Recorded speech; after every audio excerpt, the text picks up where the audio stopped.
Hello, everybody, and welcome to episode 344 of Super Switch Headz, the premier Nintendo podcast on all of the internet. My name is David Howe. My name is Jordan Willis. Oh boy, ladies and gentlemen, we have a very special guest joining us for today's episode of the program. Welcome for the very first time, the wonderful sarahxciii. How you doing, Sarah? Hello. Very happy to be here. Thanks for having me. Of course. I am also so excited to have you on because we are going to be talking all about Pokémon Pokopia this week. Man, I'm not going to lie. A couple months ago, I wasn't even sure if we were going to do an episode on this game, and it has come out, and I am so glad to be proven wrong. Everyone is going bananas for Pokopia. We're going to be talking all about it in the main topic, but before that, we have lots of news and rumors to get into. We have been off for the past couple weeks.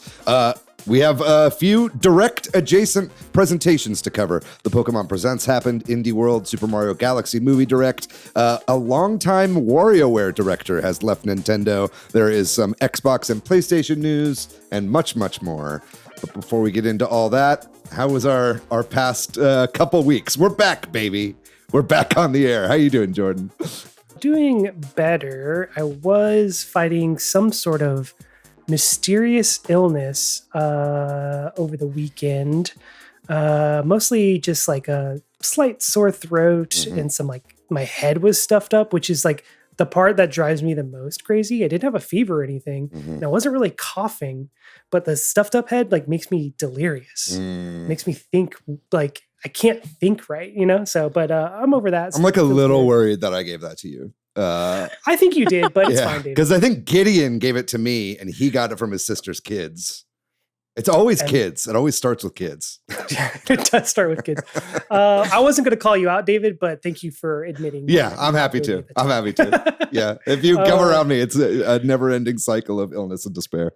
David and I did go see the Elvis in concert movie together last week. That was fun. That was fun.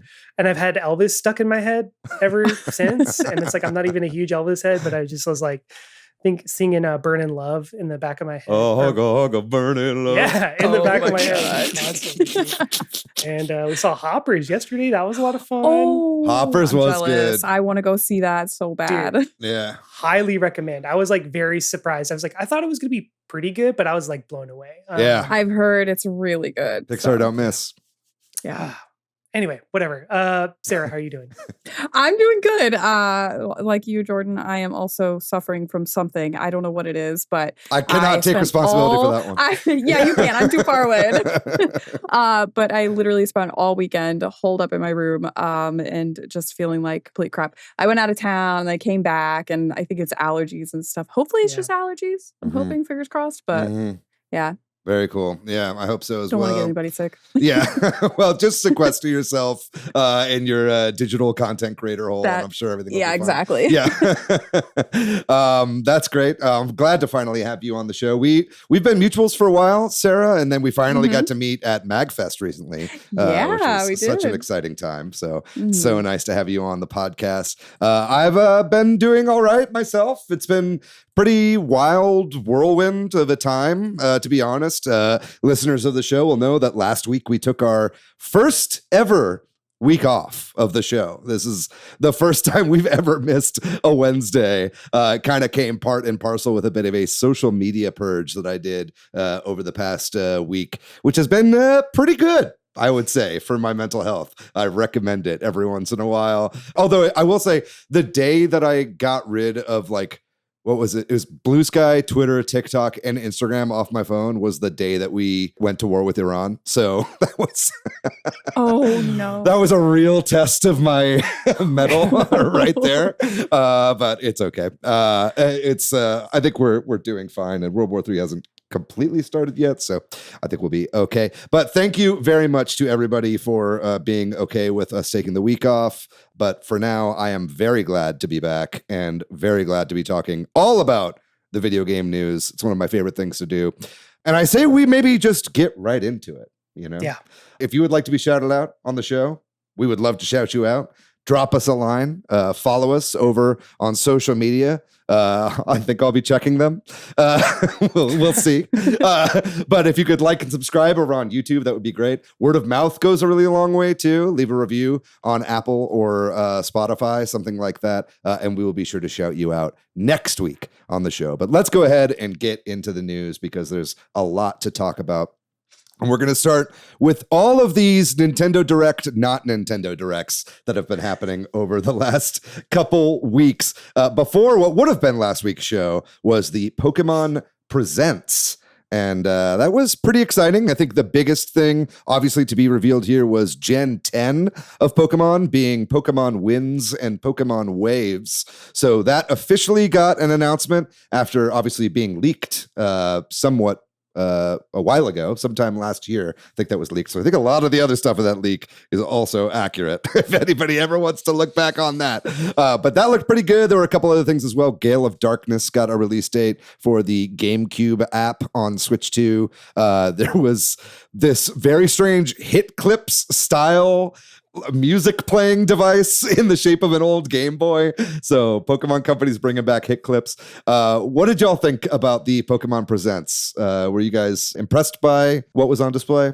Sure, half of it, because half of it was also just a slew of mobile game trailers, yeah, as they always eyes do. glaze over.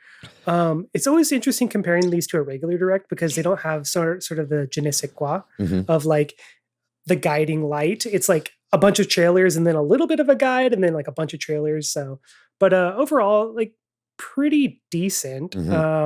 We've gotten more announcements. I think I was most surprised that Wind and Waves is 2027, which means that I think their Pokopia is maybe like the game that's supposed to carry the Pokemon franchise this year, which I wasn't so sure about until now that we've played it. And I'm like, oh, this game is massive, which we'll talk about later. Yeah. The Game Boy thing is hilarious.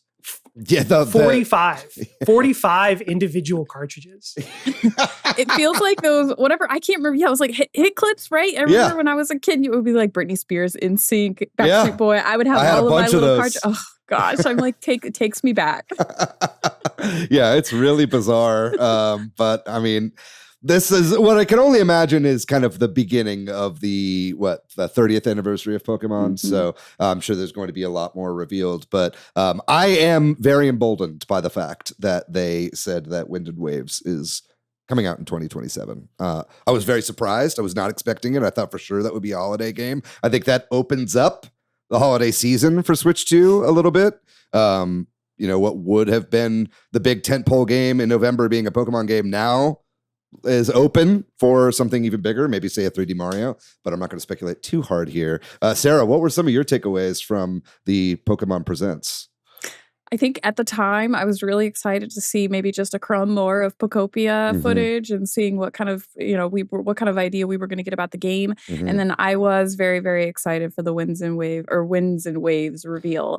And I have to say, I feel really confident and I want to give them as much optimism as possible. Maybe letting them let the game cook a little bit longer is a good thing. Totally. And I want to believe that is a good thing. Yeah. Truly, fingers crossed. It does feel like it's a direct response to it can't be good for Game Freak to just constantly have these games like shit on by the public, it was, I think especially the last one had kind of an unprecedented amount of pushback on the way it performed. I think people were just over it. Right. So it's already looking much, much better. I mean, obviously we're going to have to see what it's going to look like, but I think them taking longer at the expense of maybe their merch rollout, cadence that they've been doing forever. That I think is a very mature take from them, and I'm very happy to see it. But it's like Pokemon cards are still selling out constantly. Yeah. They so will like always. Not it's making crazy. Money. Yeah, exactly. So exactly. I think them pushing it, they can do it. Yeah, absolutely. I have a more important question, Sarah. Who's your starter? Who's my starter? Oh. Okay, listen, I might be a Pom-Bomb. Okay. Yeah. I think I'm Pom-Bomb. I usually go with a fire starter. I'm a fire starter girly. So I tend to gravitate towards them, and that is just a cute little, look at that little nugget. It's so cute. Yeah. I think I'm going Gekwa on this one. I just like that he's a little sassy. Although I feel like the last water starter was a sassy lizard. Yeah. Am I wrong on that? So it's and then we got the frog too. So like the sassy frog too. Yeah. Cannot remember the name. I think I'm a Gekwa as well, but I usually am a fire starter. The grass starter, I'm sorry, no, hard pass. Yeah. Sprout? No, I'm good. It's cute, but yeah. Is it? Maybe one day.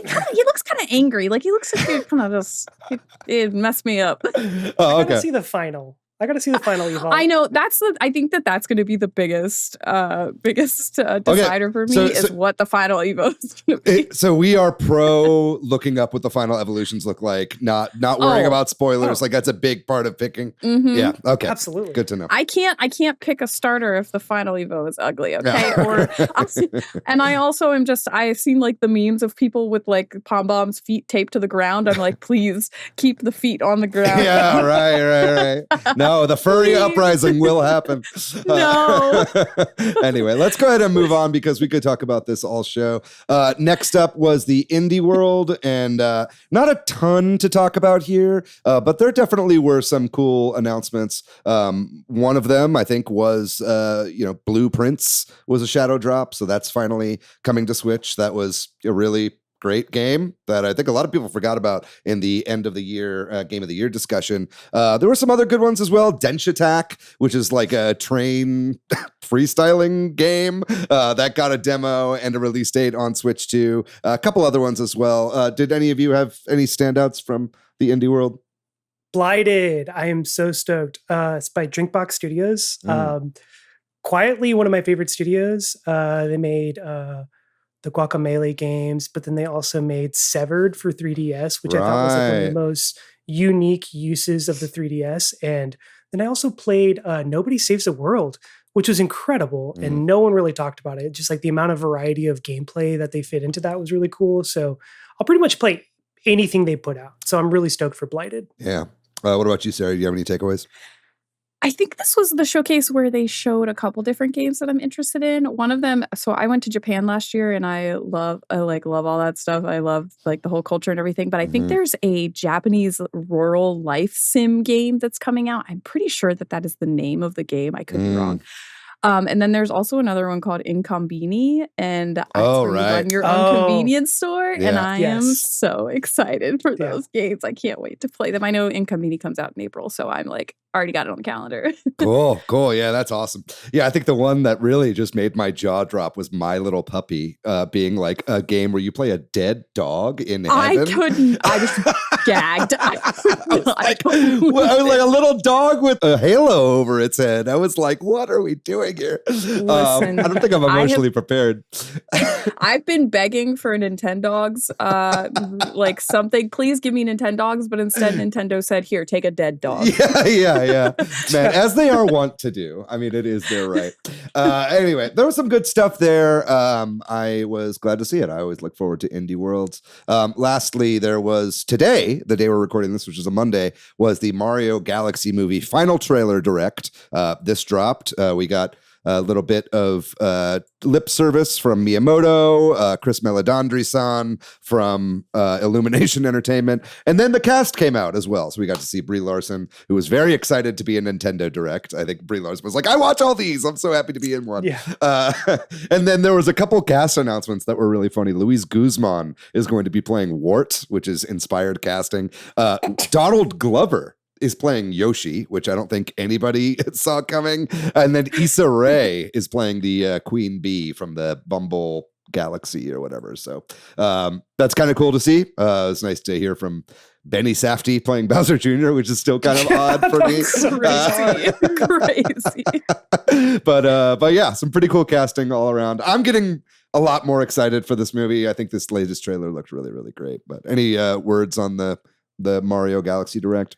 Benny Safdie, it's so bizarre hearing him like talk. Yeah. I don't know. He definitely was, to me, the odd one out. But to hear him just like seeing his movies and then seeing him like be excited to talk about something like does not make sense in my brain. Because I'm like, bro, your movies are like so high drama stress. And then to see you just calmly talk about, I'm Bowser Jr. And really, he just wants he just wants the approval of his father. Like, it's just like, what? Oh. Yeah. Oh, man. So bizarre. Yeah. It was definitely nice seeing Anya Taylor-Joy, who does speak Spanish. I believe she's from Argentina. Pronounce Rosalina the correct way, which I was really, really delighted to hear that, because that's how I always pronounce Rosalina, our Latinx queen. Anyway, we'll move on to our next bit of news, and that involves Nintendo Classics. There is a Mario Day announcement here. 3 Mario games are coming to NSO, and 2 of them are Virtual Boy games. The first one coming is Mario's Tennis. That was a launch title for the Virtual Boy. Very interesting that this wasn't a launch for the Virtual Boy system itself, on the Switch 2, rather. But we're also getting Mario Clash. And then for the Game Boy Advance, we are getting Mario versus Donkey Kong, which is interesting because we just got a remake of that game on the Switch. So it's interesting to see them putting the original one out as well. I mean, I think they did the same with Advanced Wars, if I'm not mistaken. So you guys excited about this? Sarah, have you gotten the Virtual Boy headset accessory? No. Or you playing these games? No, I haven't. I mean, I don't have it, and I'm not sure if I'm not sure if that's, I don't know if I'm in the market for it or if I am the market for it. It could maybe one day be for me, but right now I'm like, there's so many games, so it's not so much for me, at least. Unfortunately, I got suckered in. I stuck my face in it a couple times. Actually, my mom and dad were just in town, and I got a great pic of my dad sticking his face in the Virtual Boy. So at least I got that out of it. Worth it. Jordan, what do you think about these games that are dropping? Are you excited to play the original Mario versus Donkey Kong? Yeah. I don't know. I played a little bit of the remake, and it was fun enough as like a Donkey Kong 94 kind of like loose sequel. Yeah. So I feel like I might like this more than the remake, but the remake felt pretty faithful. Yeah, it really was. So I don't really feel the need to replay it. Had I not played it, I probably would have given it a whirl, but meh.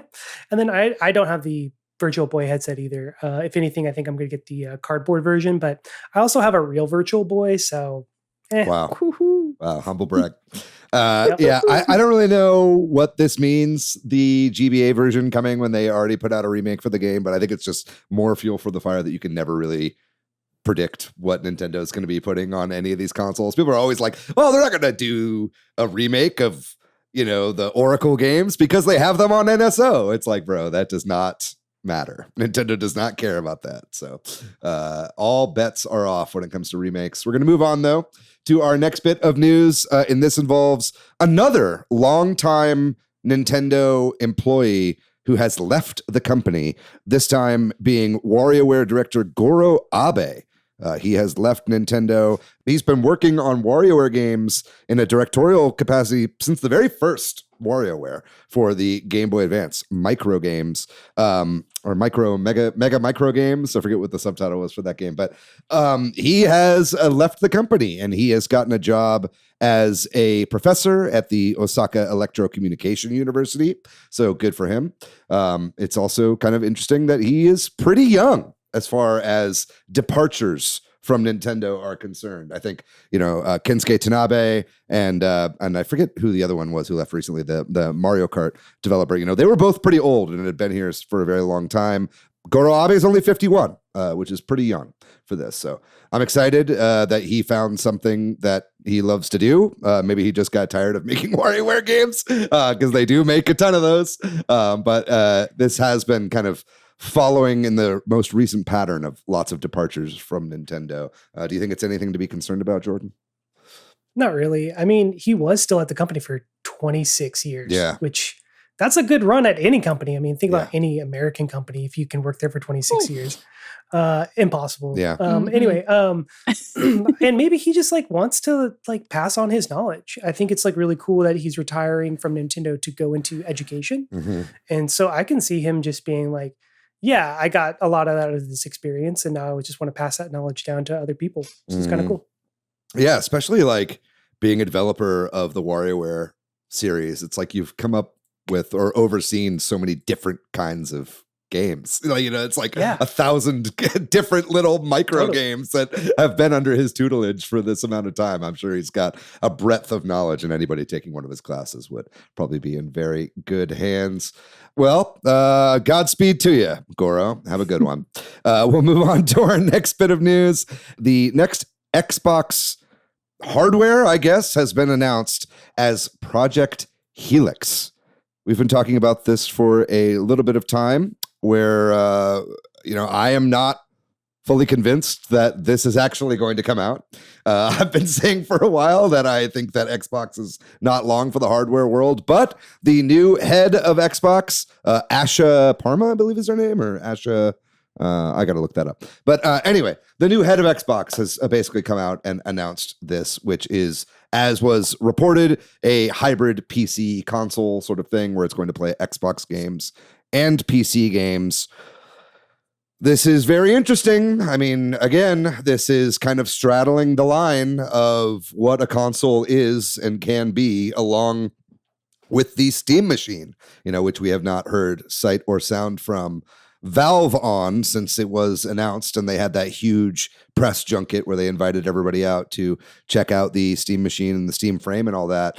I think that the Xbox head said that there would be more said about the Project Helix device at GDC, which I believe just started today, if I'm not mistaken. So, people are out there. It's this week. Is that right? Yeah, it's this week. Yeah, it's this week. Yeah. I think I don't know if it started today or tomorrow or Wednesday. I know, but yeah, it's this week. People are in SF right now. Yes, desperately people are either there or on their way. Yeah, exactly. So, yeah, I don't know. It feels like now would be a pretty good time for Valve to actually drop some more information about the Steam machine and maybe undercut what is certainly going to be a hefty price tag for the Project Helix device. Jordan, what do you think about this? What do you think about Project Helix? It's interesting that this is coming as she is just taking over. Mm-hmm.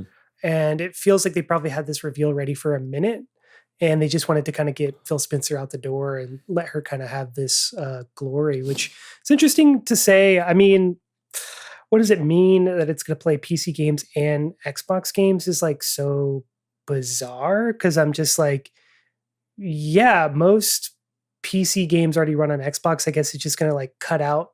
It's going to be a Microsoft pre-built machine, I guess, at a certain point. Yeah.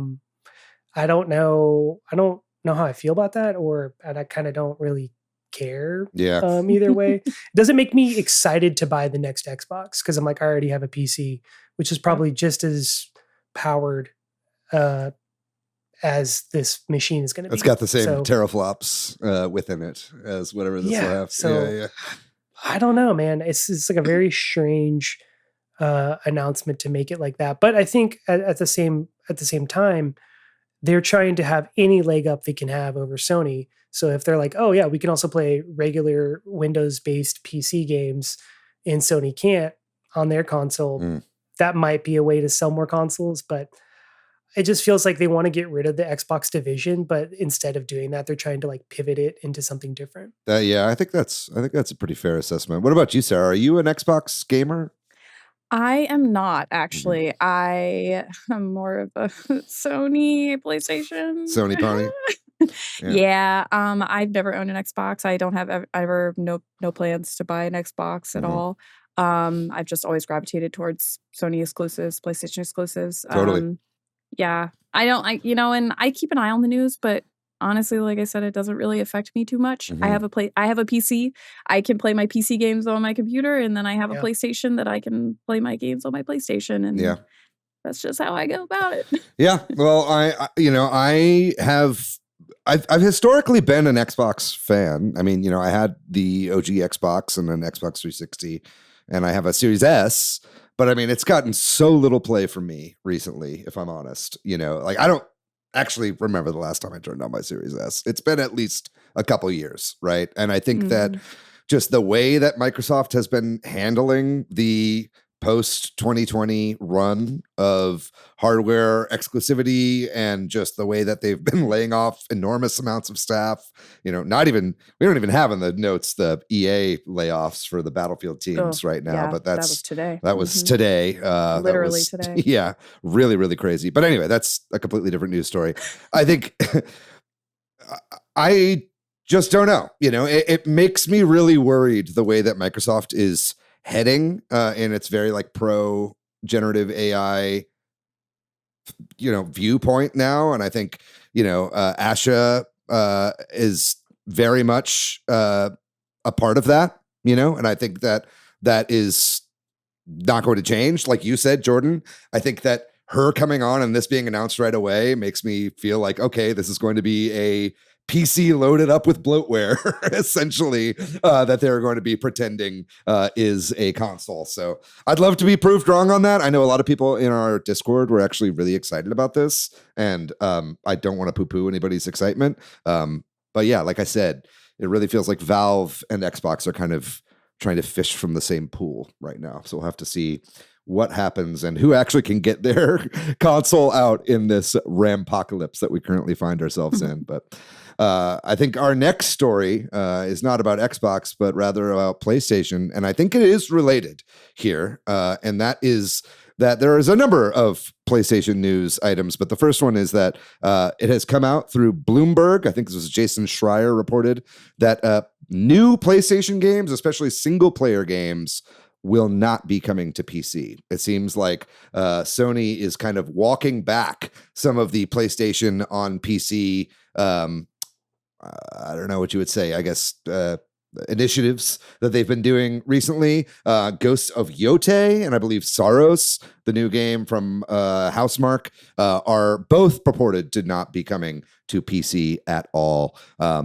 Maybe they got really spooked about people playing first-party PlayStation games on Xbox with the next generation, but who knows exactly what it is. But I do think that this is a shame. I was getting kind of into the idea of playing a lot of PlayStation games on a Steam machine or on my Steam Deck, something like that. But what do you think about this, Sarah? It is so disappointing, honestly. As a content creator who does Let's Plays and who plays these games for my viewers on Twitch and YouTube, them coming into my channel and saying, oh my God, I can't wait to play this game when it comes out on PC. Like I just recently was playing through Ghost of Yotei and so many people are coming in there like, I love watching this. I can't wait to experience it for myself on PC. Yeah. It takes away so much accessibility for so many people who didn't have like the ability to play these games. I mean, and it's just so disappointing. I don't know. And I get it. They're trying to push for exclusivity and they're trying to sell more consoles. But like, we don't even know what next gen PlayStation is yet. We don't know what that looks like. We don't, and I think they're going to be, at least my prediction is, they're going to lean more into the cloud streaming and all that stuff. And it's a lot of stuff that I don't even understand, but sure. We don't even know what next gen looks like. And it's just disappointing. Yeah. There have been some rumors about the next PS7. 6. What are we on? We're on 5 6, now. 6, 7, something. Yeah, 6, 7. Oh, no. But okay, this is why we got to take another week off of the show. No, but everybody just turned it off. Yeah. It wouldn't be the first time. No, but there have been rumors that it's going to have 2 SKUs, right? Like a big beefy console and then a handheld, right? And I think that this kind of, to me, feeds a little bit more into that. Like if they are doing a handheld, they don't want their games on some sort of Steam handheld. If Steam ends up making a Steam Deck 2 by the time the PS6 is out, it's going to be a lot more powerful. They probably want to keep those on their own console. I'm not like totally against this. I think it was sort of weird that post 2020, like exclusives were just kind of a thing of the past. I felt like the only people that really cared about exclusives were Nintendo, right? In the past like 5 years or so. So I don't know that I'm like totally against this, but it is a bit of an about face. And it really seems like Sony right now, between like, greenlighting a ton of live service games and then canceling them all and then making this decision and then walking it back. It kind of feels like they're a little bit listless at the moment and don't know exactly what direction they're going. Jordan, what do you think about this news? Bro, you can't show fear. I feel like it looks like they're scared. Yeah. They don't know what to do in the market. That's it looks what like they're I'm floundering. And it's saying. like, Which is weird because they're the market leader, at least when it comes to the home console market outside of Nintendo, I guess. Are they a console leader then? I don't know. I don't think they are. Maybe they're just trying to take after Nintendo. I mean, Nintendo really is so successful with the exclusives, and we know how the economy is, and we know how the direction that everything is going. Maybe they're just, who knows? Yeah. Maybe they're just trying to save themselves. I'm curious, like, what kind of a hit they maybe took on console game sales when they started putting them on PC. Like, were they noticing the change of like, oh, I'll just wait 2 years till Sony ports this to PC, and they like took a hit on game sales? That's the only thing I could think. I don't know. I did see some people talking about it online about the success of God of War and Ghost of Tsushima on PC, and maybe they saw something there, and that's why they're backpedaling. But who knows? I don't know, man. I mean, I'm looking it up right now. It says they've sold over 92 million PS5s, which is really crazy. That's a lot. That's more than I was expecting, if I'm honest. That's a lot. That's as of early 2026. So, and still I feel like they don't have like a ton of games. So it's like, I don't know. It's very strange what they're doing here. I don't love walled gardens. I've become such a Steam Deck pilled guy, like over the past little while. Like I love the openness of that platform, right? And that you really can just put whatever you want on it. That's why I was really excited for a Steam Machine and stuff like that. But it's their prerogative. I just hope that they maybe take this opportunity to develop some games, keep some of these teams employed, and actually move forward with maybe what the developers want to make and not what some executive in a suit thinks will be best at the very top. Lastly, I do want to say Sony apparently has had some controversy around dynamic pricing. People have noticed that there have been some A/B pricing situations on the Sony shop where games will be more expensive in some places and less expensive in others, and they're kind of testing around. I think even within one household, multiple users were seeing that they had different prices in the shop for different games. So I know that was a huge problem with like Ticketmaster, and that was what was it, like 2 years ago? I feel like that was a huge thing in politics of like stopping variable pricing and whatever. It seems like Sony has been doing that now for a few years. So hopefully people get mad about that and they stop because stay mad. Yeah. Just I think it's worth just yelling at corporations until they do what you want. But I don't know. Don't be a weirdo, I guess.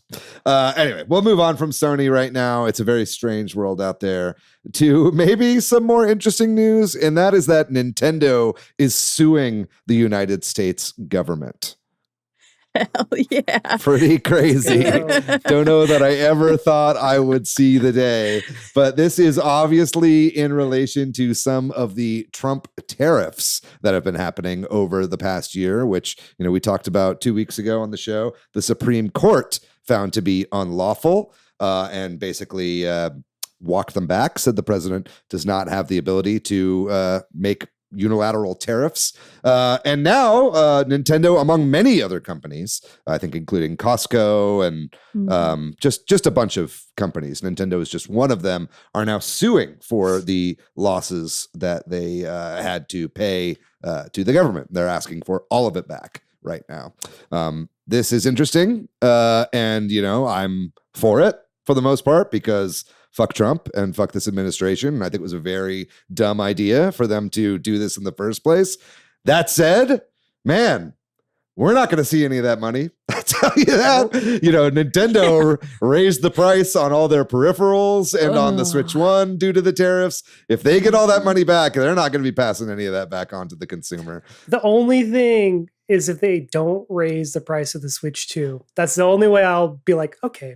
But I still think they're going to raise the price anyway. Due to like the RAM crisis right now? Yeah. Market conditions. Right.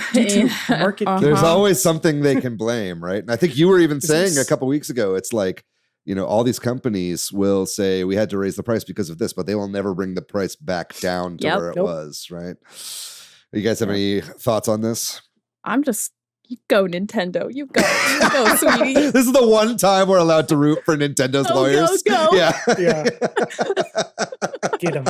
Get his ass. Yeah. This is like whenever Disney was like, we're cracking down on open AI. We're suing AI. And then they were like, oh, actually, we just signed a major deal with them. We're like, oh, okay. Never mind. Yeah. But we all, for a second, were like, yeah, Disney, we love you. And then it was like, oh, wait. Anyway, we'll see what happens. Get his ass. That would be very nice indeed. All right. We're going to move on to our last bit of news here. And this will move us into our main topic. It involves Pokémon Pokopia. It is here. It is out. And as of now, I believe Pokémon Pokopia is the highest rated Pokemon game of all time. There is no higher Metacritic score. Is that a lie? Did I just get fake news? It's tied. Oh, it's tied with what? Oh, with what? Pokemon Y. Oh, okay. Is that Metacritic?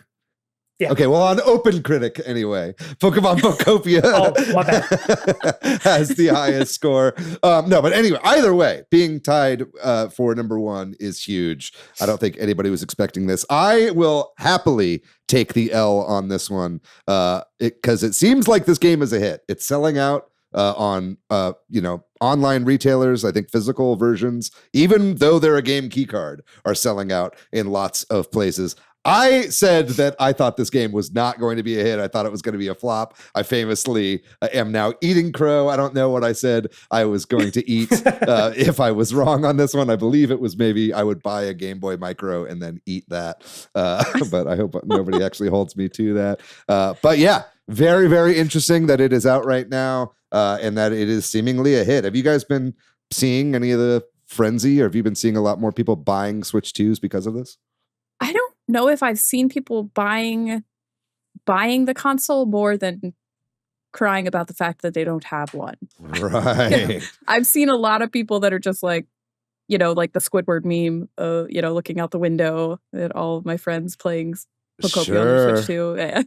Yeah. But I haven't seen too many people. I haven't seen nobody on my timeline, at least, has been like, I bought a Switch too, so I could play Pokopia. They're more so like a lot of friends of mine and a lot of people in my community are like, I can't buy one till this summer. And then they're like, please supply me with screenshots and things so I can live vicariously through you. But so far, at least in my community, nobody has purchased a Switch 2 yet. But my community is small, so. Sure.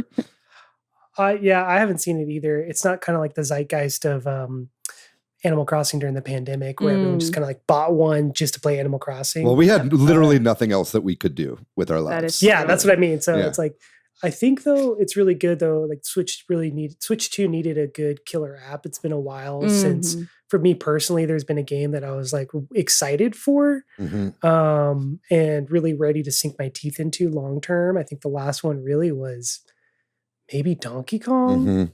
I'm trying to remember what else has come out, because Air Riders and Mario Tennis, all of these like more like multiplayer focused games didn't appeal to me as much. Yeah, and Metroid Prime 4, well, while I really loved Metroid Prime 4, it's a pretty quick experience. It's not one you can really sit on for a really long time, right?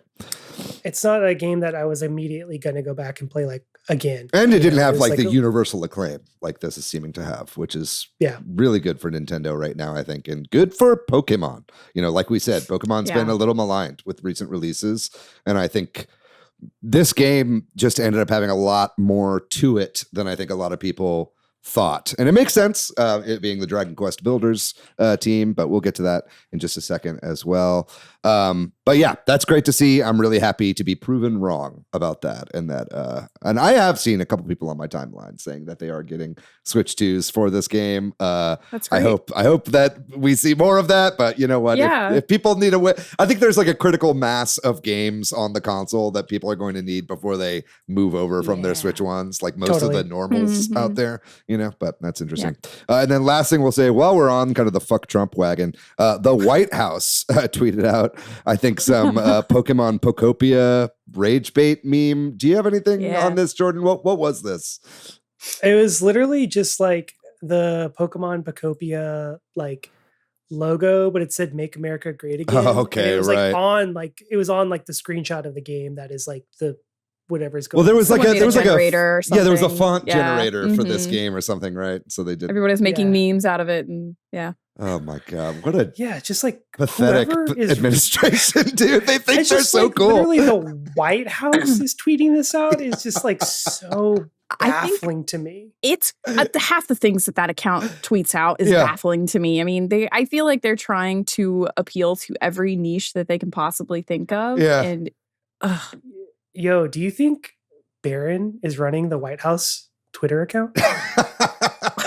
Stop. It's Barron's buddies. Barron is Wait. Barron is officially on the Might- payroll, but he gets all his NYU buddies. you might to do be it onto for him. something. I'm just saying he's like the right age and he knows the meme culture is probably true. way better than anyone else in Oh. his family. I am throwing that theory out there. I don't have any proof. Oh my But god. I'm just throwing that out You- there. Someone else, if you want to figure that Look, out. Jordan, I'm trying to not crash out on the podcast again. Okay, can we avoid this? No, I mean, I it is crazy, and it's nice to see, Pokemon Company pushing back. This isn't the first time that this administration has used Pokemon. They did the "Gotta Catch 'Em All" with the Yeah. ice propaganda or whatever last year, and yeah, this is old hat for Pokemon. I and mean, Nintendo yeah, at this they're point. not only doing it to Pokemon, they're doing it to, artists, musicians, Mhm. different franchises. It's like, and it seems to be that I've noticed that everyone that they do this to seems to push back. And I even saw a lot of people who were like, Pokemon, why are you endorsing this and blah blah blah, and Yeah. and a lot of people who were like, I'm not going to purchase a Switch 2 now because of this, and I get it. I wouldn't, if they hadn't clapped back and said, hey, we did not approve this, I Mhm. could see. I'm totally on board with people who are like, this is not okay. Yeah. It's interesting, the correlation of the flagrant disregard for intellectual property and copyright that you see from the fascist administration and the AI tech moguls. I wonder if there's some kind of connection there. It's anyway. I am not crashing out again this week. If you want to hear that one, listen to the last episode. That was fun, but I'd love to keep my social media alive for maybe one more week. We're going to call it there, and we are going to take a small break. And when we come back, we are going to be talking here with Sarah and Jordan all about Pokemon Pokopia right after this break.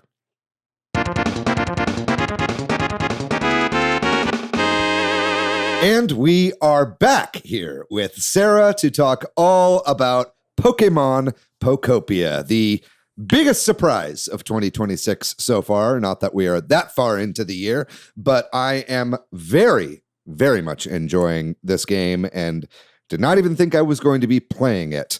I'd like to talk a little bit about our general impressions, but first off, if you are not familiar with Pokopia and the kind of game that it is developed by Koei Tecmo Omega Force. They are no stranger to Nintendo first-party IPs. Omega Force, or at least some of the teams in there, are also responsible for a lot of the Warriors games that we see from Hyrule Warriors and also from, I think, Fire Emblem Warriors and a couple others as well.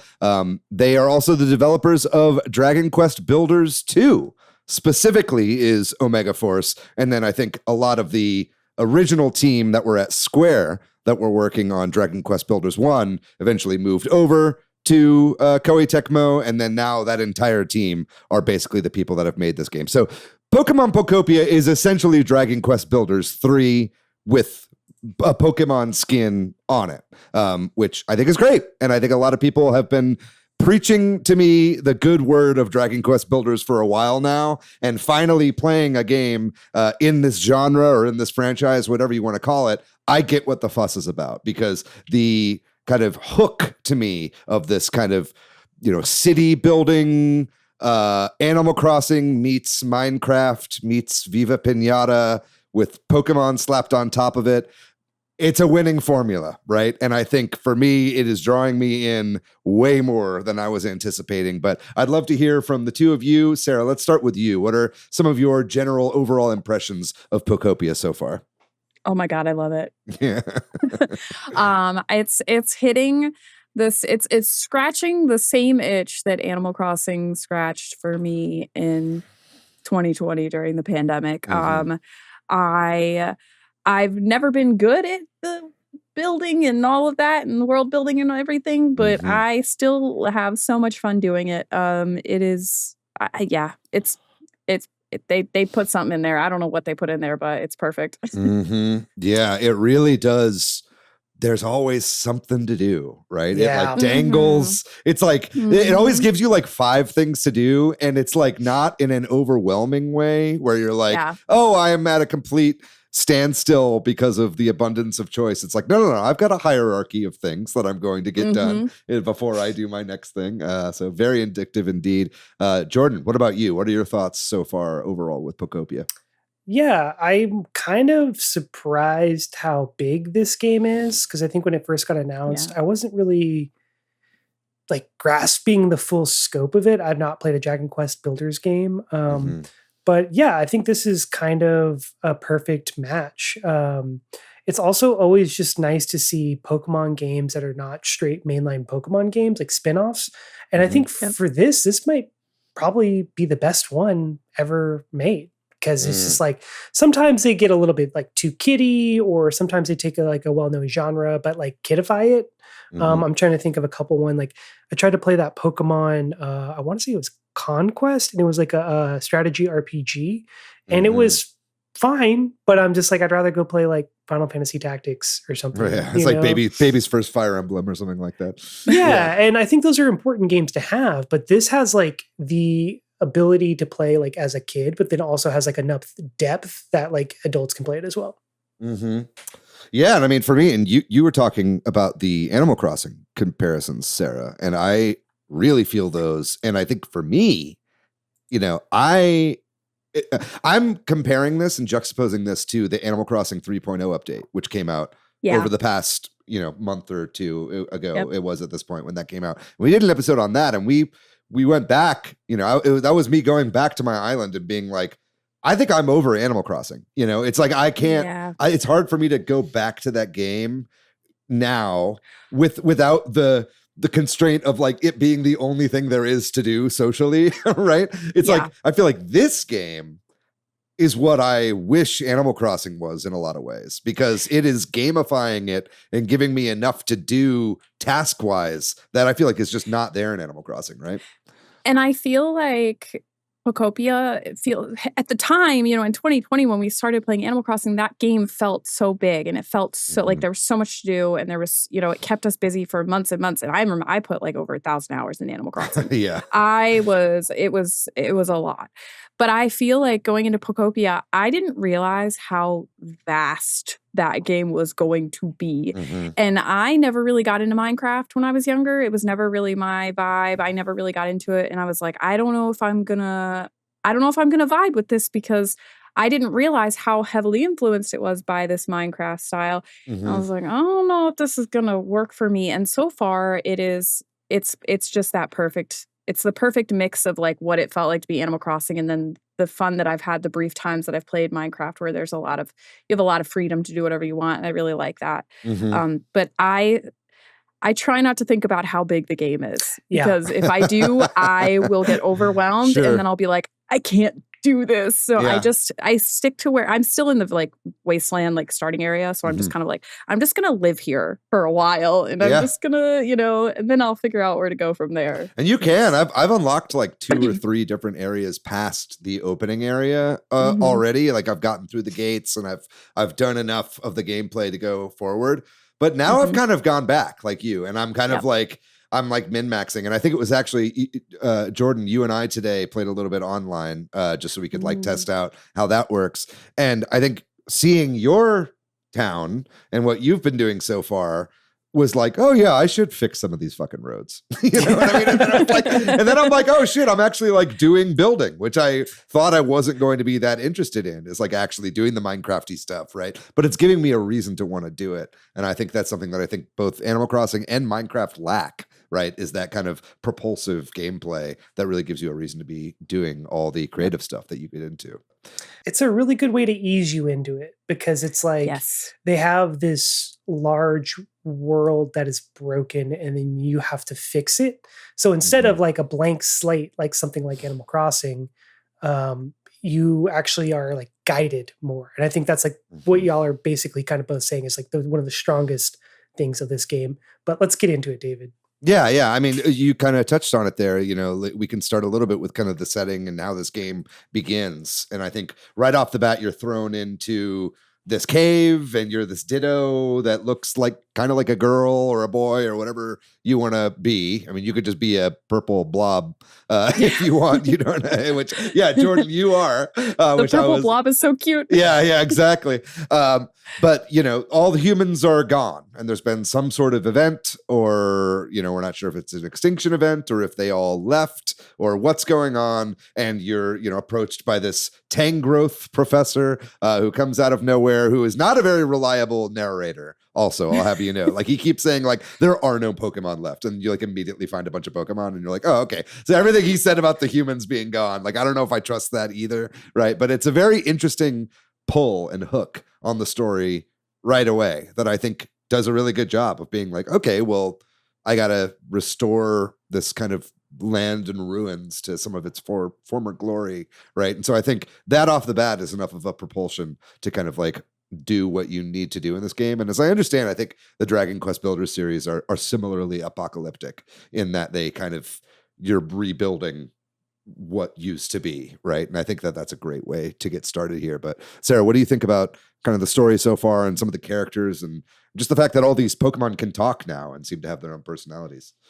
Oh my God. I love what they did with the Pokemon and their like individual personalities. And when you have like when you overhear them say something or you watch the interactions between the Pokemon or just the little little phrases that they say, right. It is so funny. Like Magikarp, yo, who's there or something. And it's like, and what is it, Bulbasaur saying, I think this is a bed or something, and that it's a workbench, and right. like cute little, like, it's just, I love the amount of personality that they put into the actual Pokemon that we've lived our entire lives playing with, but we've always just used them as battle partners, and now we get to see a whole different side to them and like their little personalities, and we get to like build relationships with them, and I think it's so cute. I think it's very charming, honestly. Yeah, and they're all kind of like, they treat you like one of them because you are one of them. Like you are like a Pokemon. It's cool like being a Pokemon among Pokemon. It's like, oh shit, like I'm kind of in the in group or whatever, you know. Like I think that's kind of cool. Jordan, what about you? What do you think about like kind of the story and some of the presentation here? Yeah, it's kind of like this movie I just saw, Hoppers, where once you are an animal, you can talk to animals. Yeah. I need to watch it. Yeah, man. I was like genuinely surprised by like how funny this game is because I don't know, you know, like again, like I was saying, like I had played other Pokemon spinoff games and the dialogue is like nothing to write home about. And the characterizations of the Pokemon is just like, okay. Or like, you know, the trainers just talking like very crazy sayings that no one would ever talk about. Whereas like some of these Pokemon, it feels like very conversational. Like you could hear this, you know, the writing is great. Yeah, it's incredible. And I was like surprised because I'm like, well, this was also made by a Japanese development team, right? So, shout out the translation team. Like they killed it. They crushed it. Whoever was handling that, because just like all of the dialogue has just been like making me laugh. So I was like really impressed by that. And then also just like the way that the story is told. So like you get little pieces of what happened to the world through like notes that you find throughout the world. And as you find more and more of these notes, you start to figure out more and more like when humans left, under what circumstances they left, and like you start to piece together like what happened, which I think is a really cool way to do the story for this. Yeah, I agree. Again, I'm going to keep saying throughout this episode that I'm just like really surprised, but it's like, like I picked up a note and I like gasped today when I like learned like a new bit of lore. I was like, oh, okay. And then I realized like, oh, I'm actually like more invested in this than I thought, because I feel like going into it, it just like looked so much like all the things that we've seen before that you can compare it to, right? And I think that I just didn't have that excitement because it didn't look like it was serving me anything new. But it really is like one of those games to where like you can watch all the Nintendo Treehouse stuff, all the trailers you want, and all this kind of pre-release stuff. But it's really only when you start it and you get your hands on it and then you're like, oh shit, like it's 3 a.m. right now and I've not put this game down, when you kind of like realize like what the hook of this game really is, right? And I think that gameplay loop is really just fascinating. Like we've said, it's, you know, it's got that cozy life sim, farming sim stuff if you're into that, which, you know, that's where usually, you know, planting crops and watering them and then waiting for them to sprout is like not a gameplay loop that I tend to enjoy, right? But that's not like all of what this game is. I think there's a lot more to it. I think one of the things that really sets it apart is this, like, the different Pokemon that you find all have different things that they require for their like own happiness. And not only that, you have to like create certain environments in order to find these Pokemon in the first place, right? You know, you build areas with enough tall grass around certain environments in order to bring them out, and then you have to do more things to them for them in order to increase their like comfortability rating, I guess you would call it. And I think that loop is just like this really, really addicting gameplay element, and it just like, I don't know, it really scratches the itch where before, and I think a lot of the games that this game is compared to, there's no real impetus for me to kind of like see stuff through. And it's just, I don't know, it's really drawing me along in ways that I wasn't expecting. Yeah. And then for me too, it's like, if you get bored of building habitats and waiting for Pokemon, you're like, oh, okay, you know what?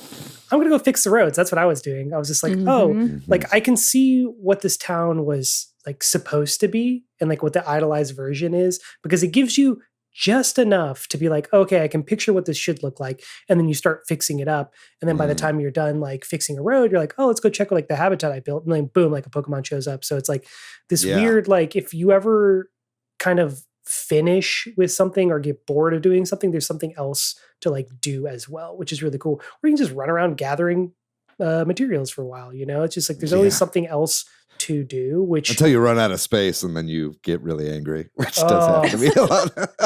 Yeah, that's the only problem.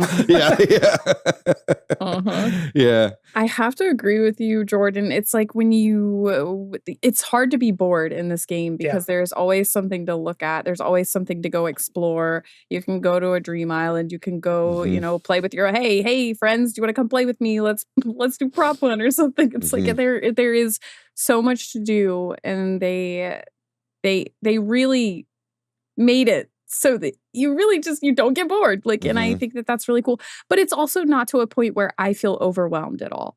I don't, and, you know, even if I did go explore a new area, it's like, I'm like, okay, there's a lot here. Let me just look at one thing at a time and let me figure this out. And then I don't feel overwhelmed. And I think that was the problem with Minecraft is you're just dropped into this world and you aren't really given a lot of direction and there's so much to do. And then Animal Crossing, there's a lot of things to do, but there's nothing to really, you know, you're not really given a lot to build off of. And I think that the nice formula here is that you have things to do, but you also have a world to explore. And I think there's a really nice balance. And I think that that's what's like really pulling me in big time. Totally. Yeah. And then, I mean, there's a lot of just abilities that you get as well that you also get from these Pokemon, because you are a Ditto, right? And I think that is a very smart move on their part to have a Ditto be the main character, because then you can meet all these Pokemon and then you can learn their abilities as you're going, right? So it's like, you know, there's the water spitting ability from Squirtle that you learn early on. You know, there's from Bulbasaur, you can pull grass up out of the ground. From Scyther, you can chop stuff down. I think Hitmonchan, you can punch, rocks and destroy them that way. And so there's always, it's a lot of freedom of gameplay just in the stuff that you're doing, right? And I think that's another element that's taken straight from Dragon Quest Builders as well. I will say real quickly, as we're talking about the gameplay, like I think the controls are like pretty great on this. And I will say the mouse controls on Switch 2 are remarkable. I think it's some of the best implementation of mouse controls I've played with so far on Switch. I have a little Joy-Con mouse holder thing I bought off Amazon a while ago that I bought for Metroid Prime. It works great for this, man. And it's like the cursor just feels so natural, especially as you're like building stuff, or like, there was one area where I had to like connect a bridge from one side to another, and it just took a lot of building, a lot of placing of sand and earth and whatever in order to do it. And I was like, man, I don't even want to use the handheld controls anymore, because it's just like using the mouse was so smooth and everything like that. So I really recommend trying out the mouse controls if you haven't yet. Very, very good implementation in this game for sure.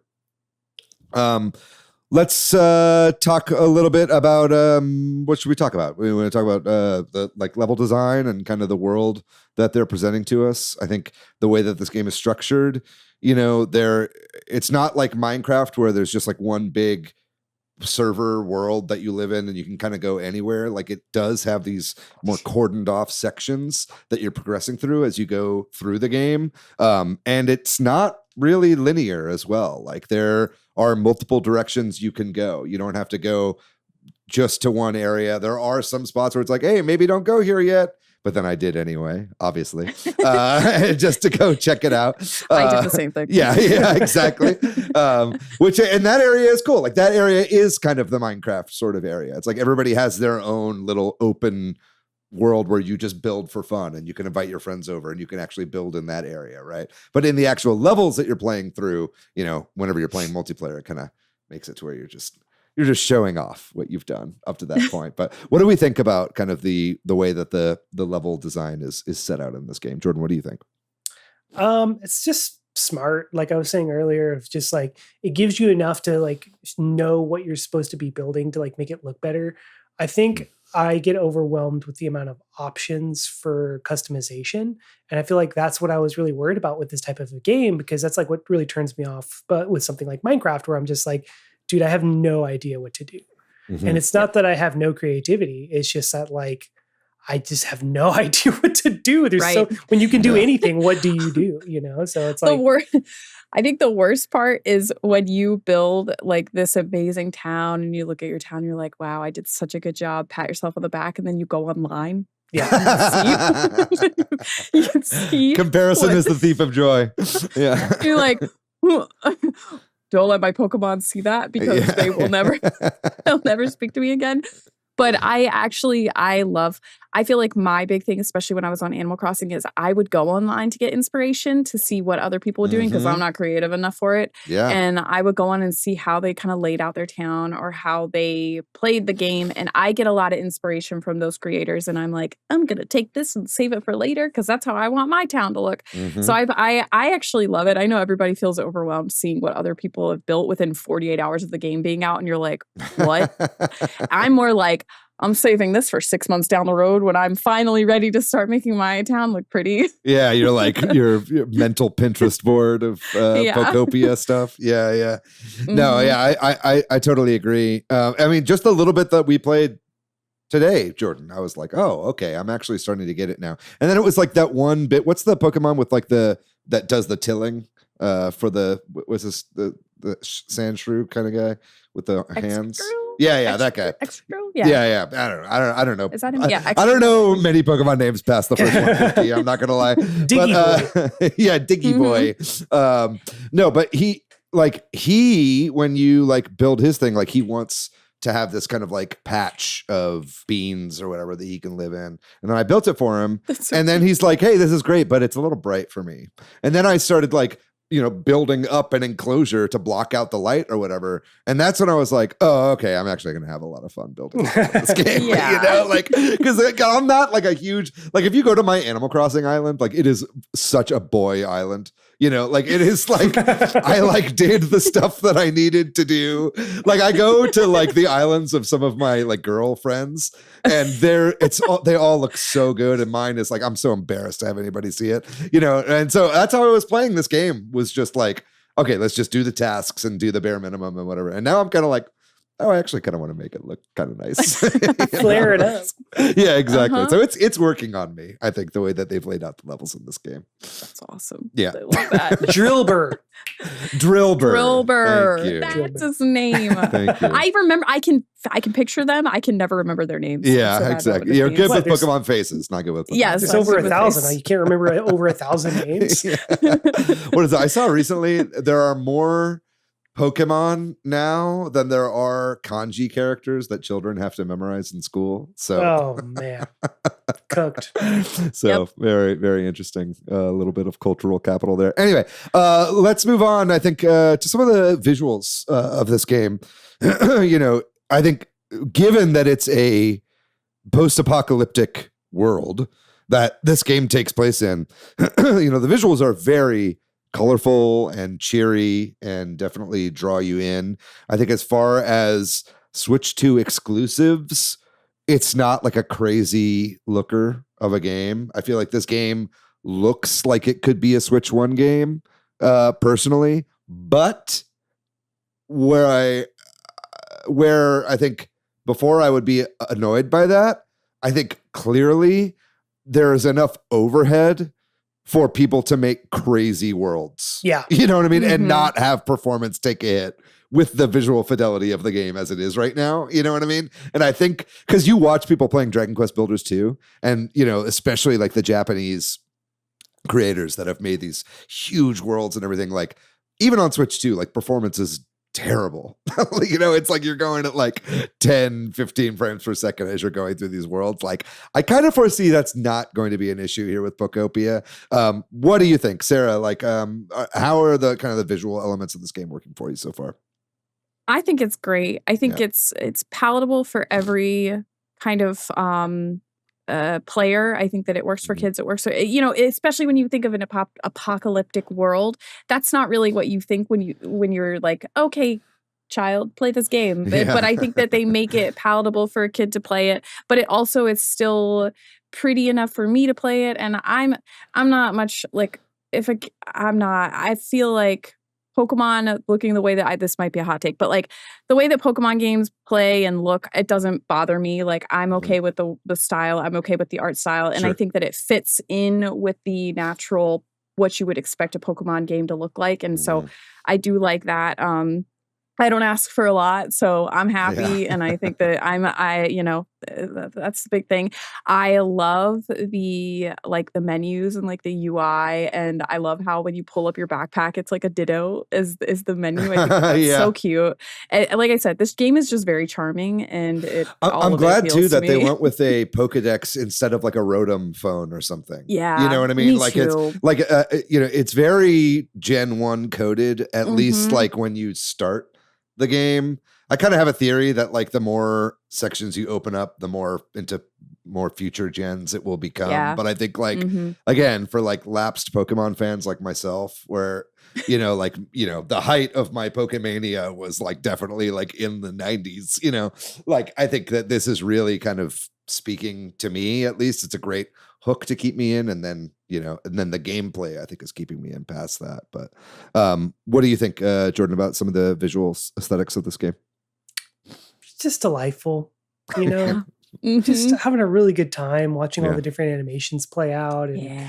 like, I think one of my favorites, I mean, just your character is so expressive. So like, I noticed a couple things, like if you drop from really high up, your character Yes. turns back into a Ditto as you hit the ground, like Yeah. the splat.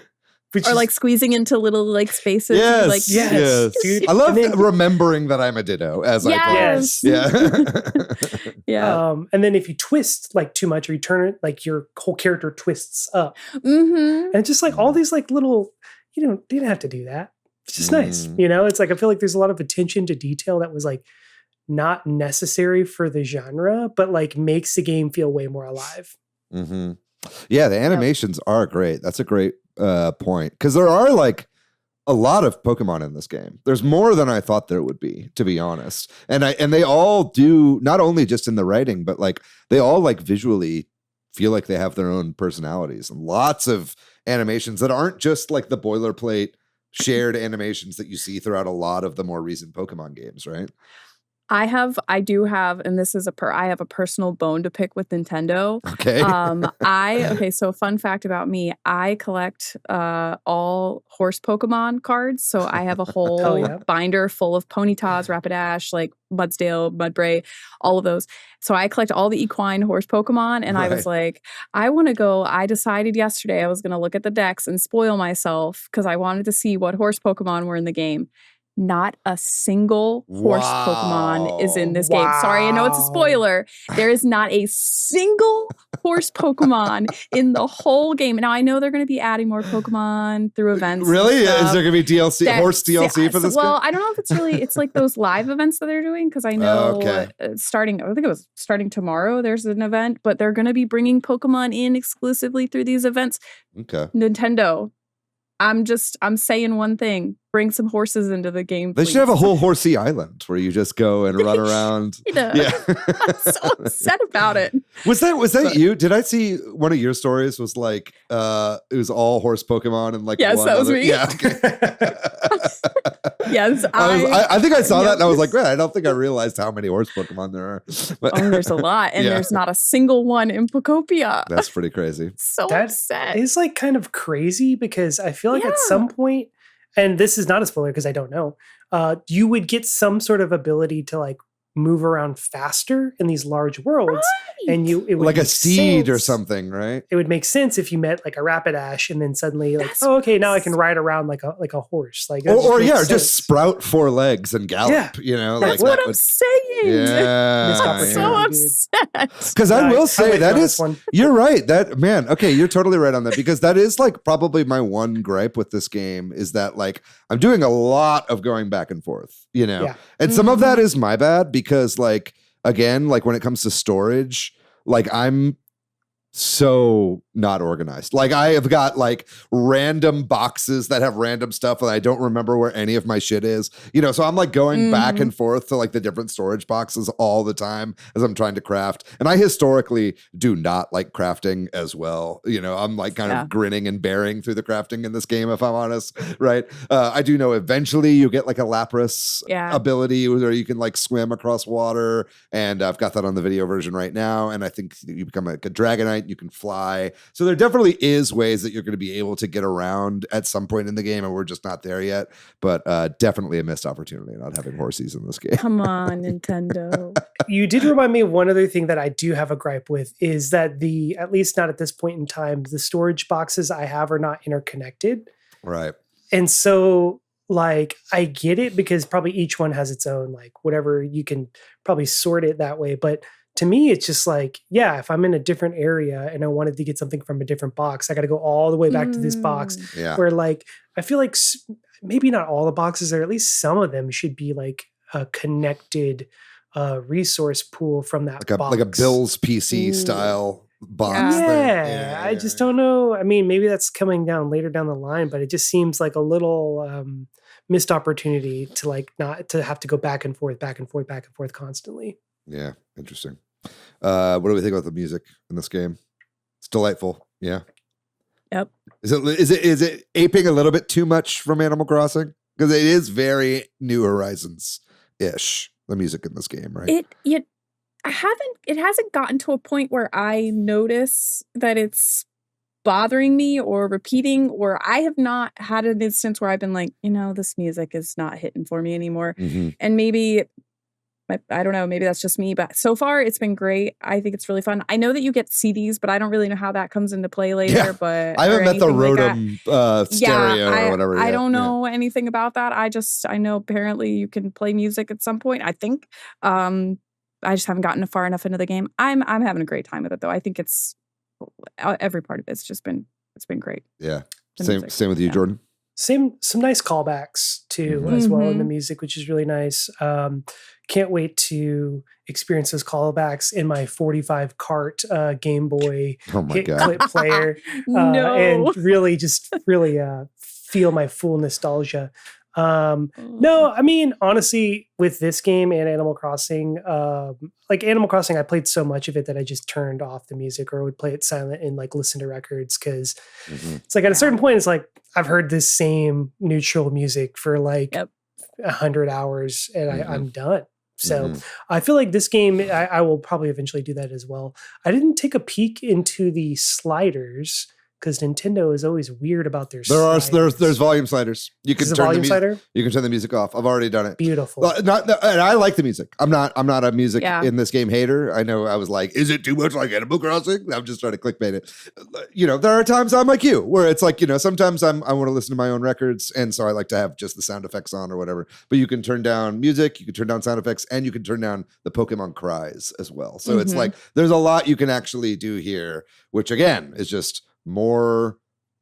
I love Koei Tecmo and what they're doing with these partnerships with Nintendo IPs. I think that they are doing a lot of what Nintendo don't when it comes to quality of life stuff and just, bringing stuff up to the modern age, like let's be able to turn the music off every once in a while. Really great stuff. There is some multiplayer in this game. As I said earlier, Jordan and I tested some of that out today. I know, Sarah, you're a streamer. Have you been playing this online at all? Have you been playing with your followers at all? Nope. I have not played any multiplayer yet. I have kind of just been sticking to single player for the last couple days. I do plan on trying out like the Cloud Islands and like visiting friends and stuff. It's something that I really want to do.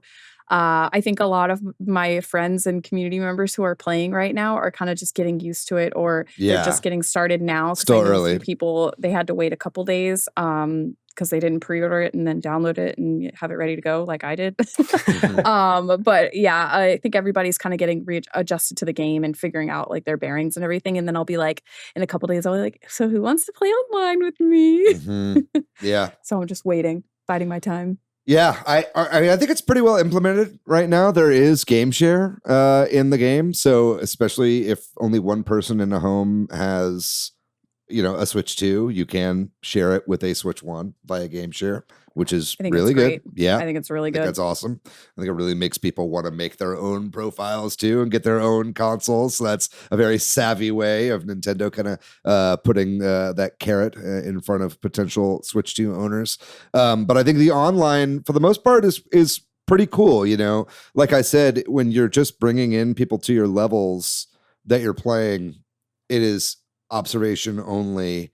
But with Dream Islands and with the Pallet Town Island that you can unlock in your own game, you can have friends actually go in and work on it. And I think it's really cool, especially with the Dream Islands, or I don't know if Dream Islands is the right word for it. It's Dream something.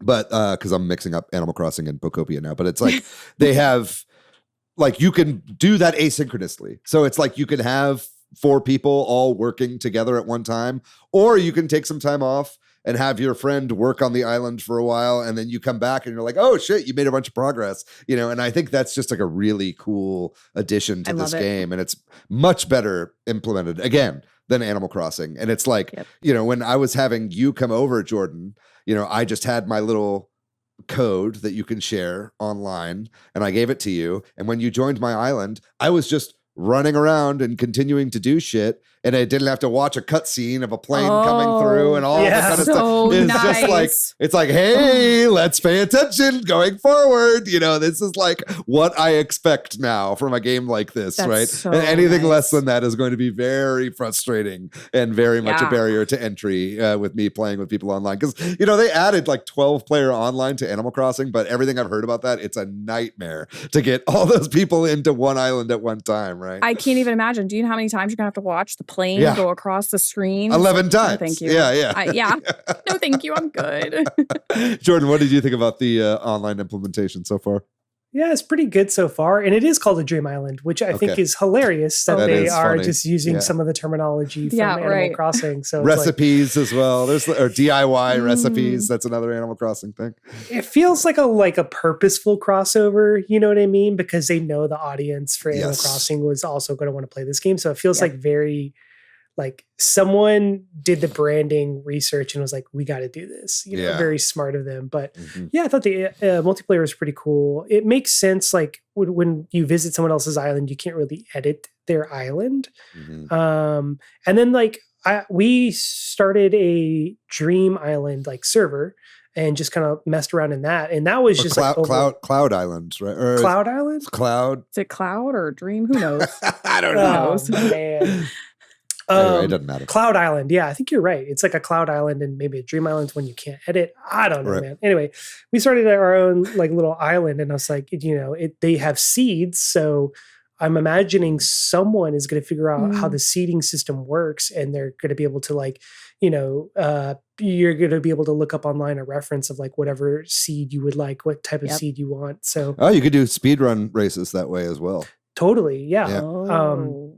And I think it's really cool too, like being able to have so many people just kind of contribute to the server. It feels great for something like us, like a Super Switch Headz community, and just be like, oh yeah, we have our island or our cloud server, Cloud Island, and everyone can kind of go and contribute whatever they want whenever they want. And it's not just for people; it's just whoever has the code, right? Yeah, exactly. Yeah. So I think it's a great way to do it, man. And really kind of curious to see what other people build. At this point in time, I'm a little wary to even start that because I haven't got through the single player content.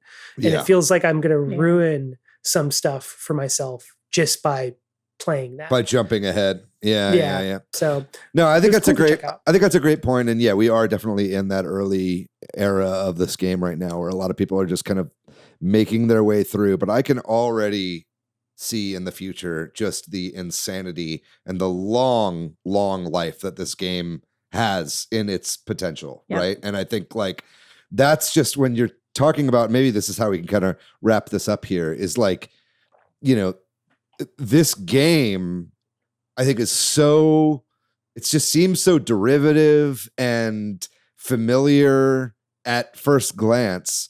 And then you realize like the real potential of this game is like a kind of a forever game. Obviously it's not going to be like that forever, but I think it's like there will be people that do insane stuff in this, and you look at, the kind of crazy shit that people do in Minecraft, like I just saw someone recreated like a 1-to-1 Austin, Texas, like downtown Austin today, and and I'm like watching videos of this and I'm just like walking around. I'm like, yep, I noticed all this, it's like, I'm not saying that it's going to be like that in this game necessarily, or even that this game could handle something like that. But it's like people's creativity is endless. And I think that like so much of what Nintendo has been doing recently has been tapping into that Minecraft shit. I think like Tears of the Kingdom had a lot of Minecraft in it. I think Donkey Kong Bonanza had a lot of Minecraft in it with the digging and the kind of going under the, it's like they're really, I feel like so much of modern Nintendo has been very, very inspired by Minecraft. And it's really cool seeing a game like this that is a game that you can beat in 30, 40 hours. And then also, just ad infinitum, like what you can really pull from this in the future. And it just has me really excited for the future of this game. I think it's got a long life ahead of it. And that's the other thing is like, I feel like I blew through Animal Crossing so fast and then just spent a lot of time like doing all the, other things that are in the game. And I feel like with Pokopia, I'm excited to take my time and really like slowly progress at my own pace and not, if I want to stay up until 3 o'clock in the morning, playing one night, that's fine. But I am really I'm pacing myself through the game and I'm really enjoying the speed at which I'm getting through the story, which has been really relaxing and nice. I love it. I can't wait to keep playing it. And I can't wait to play with my friends. Shout out to the Spicy Squad. Hell yeah. Yeah, represent. Yeah. What about you, Jordan? Anything we didn't talk about you want to say to wrap up here? I think the one thing I can see myself playing this just as long as Animal Crossing. Like Animal Crossing, you kind of have to make your own tasks out of a limited set of things that you can do. Totally. Or for me, it was more about like collecting everything, which meant just playing a little bit every day and kind of annoying to the degree of like trying to collect every piece of Red's art was like, I gave up. Right. I gave up. I was just like, this is never going to happen. But this feels more like a rewarding for my time, because it's like, oh, okay, I'm going to spend 100 hours building something that I can like enjoy versus I'm going to spend 100 hours trying to get 100 million bells, which is something I did. But what did I have to show for it other than a fat bank account? Yeah. Not much, like, so, I think that's like what the true like longevity of this game is going to be like. It's going to be really rewarding to see everything. Yeah, for sure. And yeah, I mean, for me, it's like, I always want to love cozy games, but I find myself bouncing off of them a lot. Like I said, like the farming sim genre is really not for me. I want to love Stardew, but I've just never been a huge Stardew guy.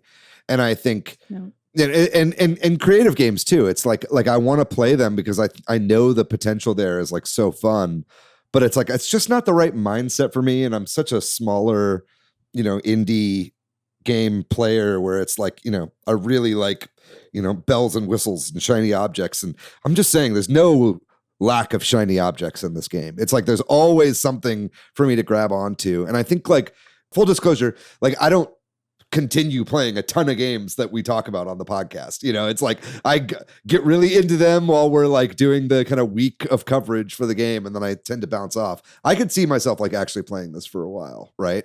And I think that is because of the gamification of what they're doing with the creativity here. And I think like there will be a new Animal Crossing game. Like there's no shot there won't be a Switch 2 Animal Crossing game. It was one of the biggest games on the console for the original Switch.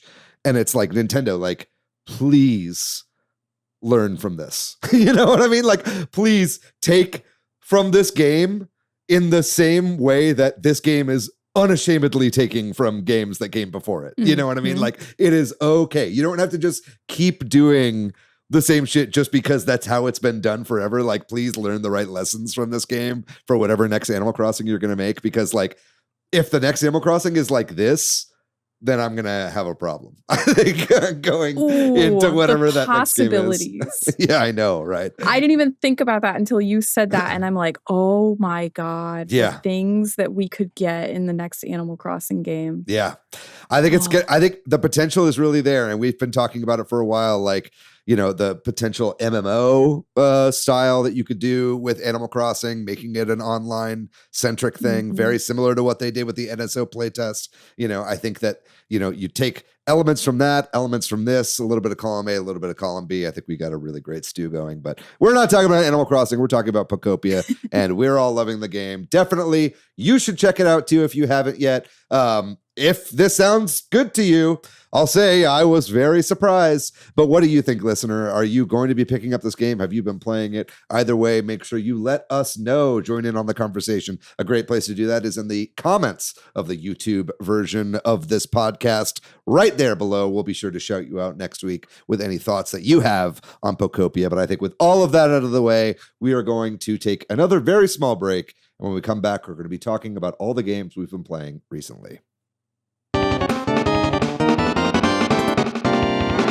I have been playing a lot over the last 2 weeks, but the main things that I've been playing, first of all, I want to give a shout out to Fitness Boxing Fist of the North Star. I've been trying to get back into doing cardio pretty much every day, be that lifting or, taking long walks, or playing this boxing game, which is like very much a great way to get your heart pumping. I don't know that it's like the best alternative to going to the gym or like working out regularly, but just as somebody who can very easily find myself spending all day on the couch and not getting up off my ass and doing anything, Fist of the North Star Fitness Boxing has actually been a ton of fun. I've been playing other fitness boxing games as well, but this one's really good because it's got the daily workout exercises, and then it also has like first person like battling that you can do with people. And so it kind of adds, again, like a little bit of gamification to the workout process. So I've been really enjoying that, getting my blood pumping and the old valves gushing with blood there. Anyway, next up, I have been playing a little bit of Slay the Spire 2. This just came out in early access, so that's exciting. I only played really 1 or 2 runs so far, but I've been having a great time. It's just kind of more Slay the Spire, which is great. I don't think it really had to reinvent the wheel here, right? So I'm having a really good time with this. I have not played this multiplayer yet, but I do know there are a number of people in our Discord that are currently playing the early access for this game. So I would love, if you're listening to this right now and are playing Slay the Spire 2, hit me up. I'd love to do some co-op multiplayer for this game because I love Slay the Spire. It's a really great deck builder game.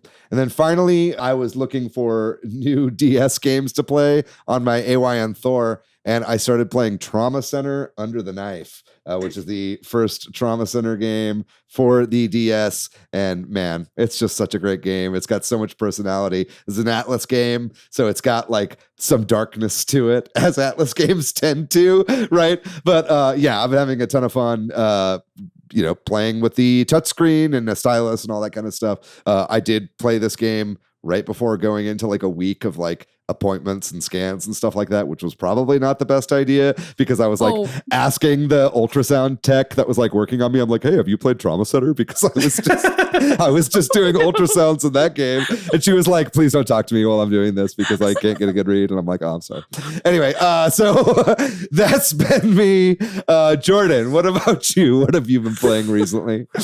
Man, honestly, nothing too much new, but I will say my new obsession before Pokopia came out was Ball Pit. Yeah, I've been playing that too. I love Ball Pit. God, dude, it's so good. I was like, I didn't buy it for so long because I was like, this is just gonna suck my life away. Yeah. And anyway, yeah, incredible.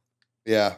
Game. Like it's somewhere between like Vampire Survivors and like Breakout, So it's like you have rows of enemies coming down from the top. You're a guy on the bottom shooting balls up, and they like eventually break them.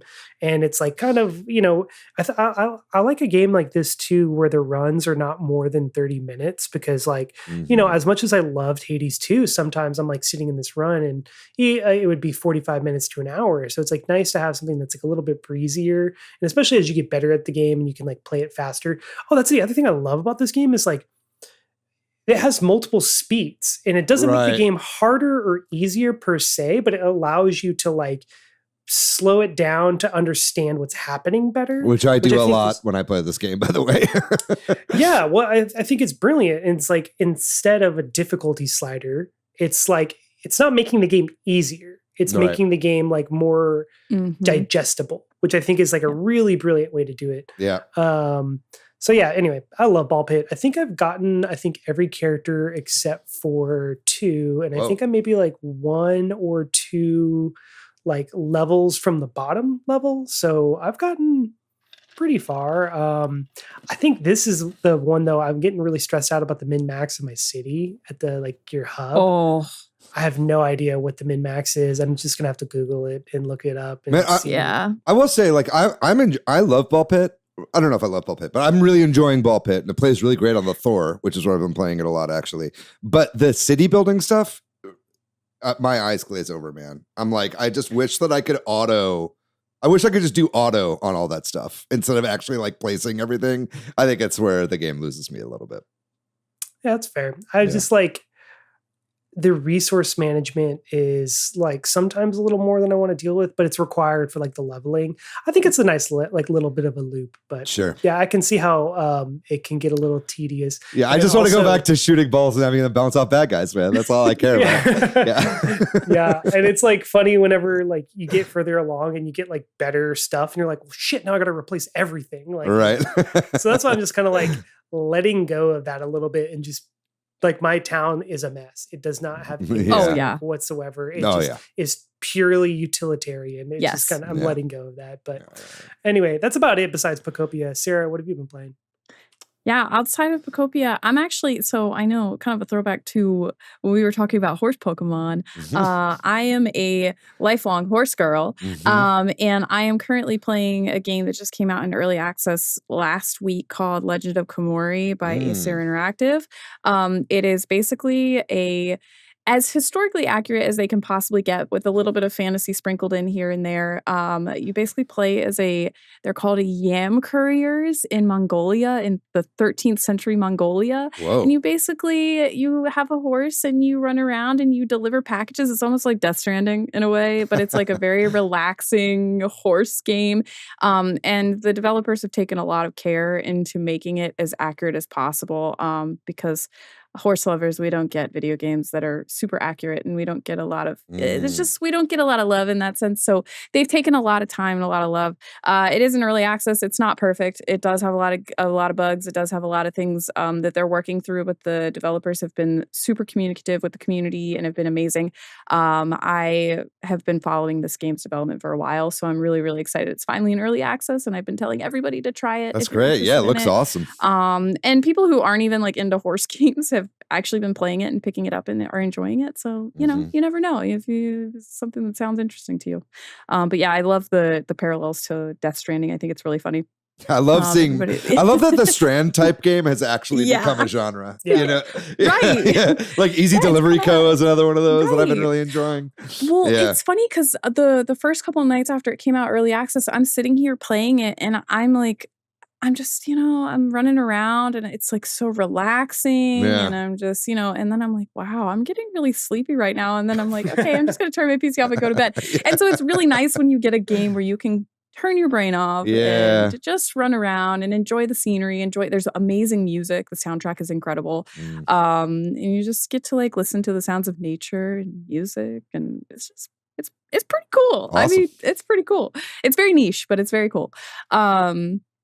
So yeah, that. And then a couple weeks ago, I did start the new Santa Monica Sons of Sparta, the God of War Sons of Sparta Metroidvania game that they came out with, right? Where you play as baby Kratos and Deimos, and you can run around. It's a little platformer. I'm not a big platformer. I'm not good at platformers. I generally do not play them, but God of War is one of my most beloved franchises ever.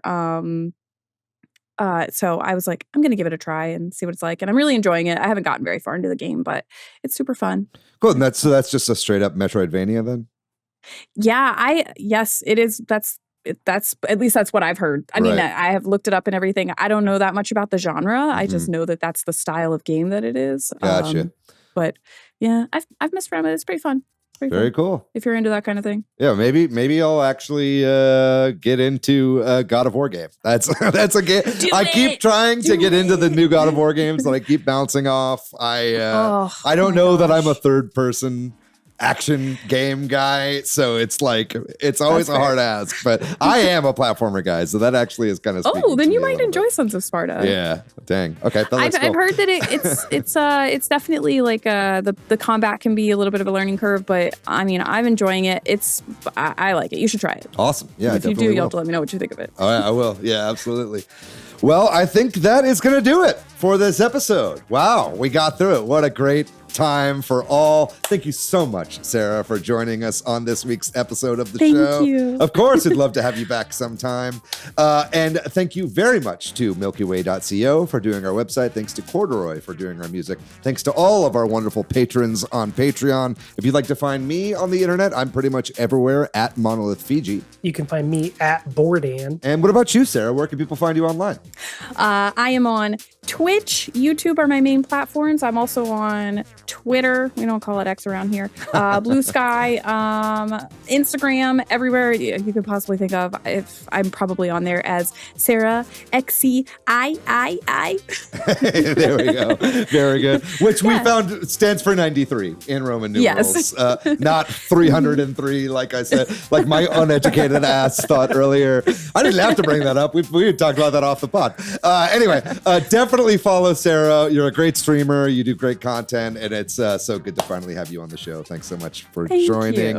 If you'd like to find our show on social media, we are at Switch Headz on Blue Sky and Twitter, at Super Switch Headz on Instagram, Facebook, and TikTok. We have a website that's switchheadz.com. And like we said before, we have a Patreon, we have a Facebook group, and we have a Discord. The Discord is awesome, man. You should join the Discord. It's such a wonderful community of non-toxic gamers. Love hanging out with people in the Discord. It's a great place to continue the conversation and to join along and play some online games. And if the rumors are to be believed, we might even have a Pokopia server officially coming to the Discord as well. So get in while the iron is hot. But as we said, that's going to do it for this week's episode. We got another great episode coming up for you guys next week. But until then, you guys know the drill. Be safe out there. Be kind to yourself. Be kind to one another. Play Pokopia, man. It's not just a baby game for babies. It surprised me. Fuck ice, free Palestine. We love you very much. We'll see you next week. Bye-bye.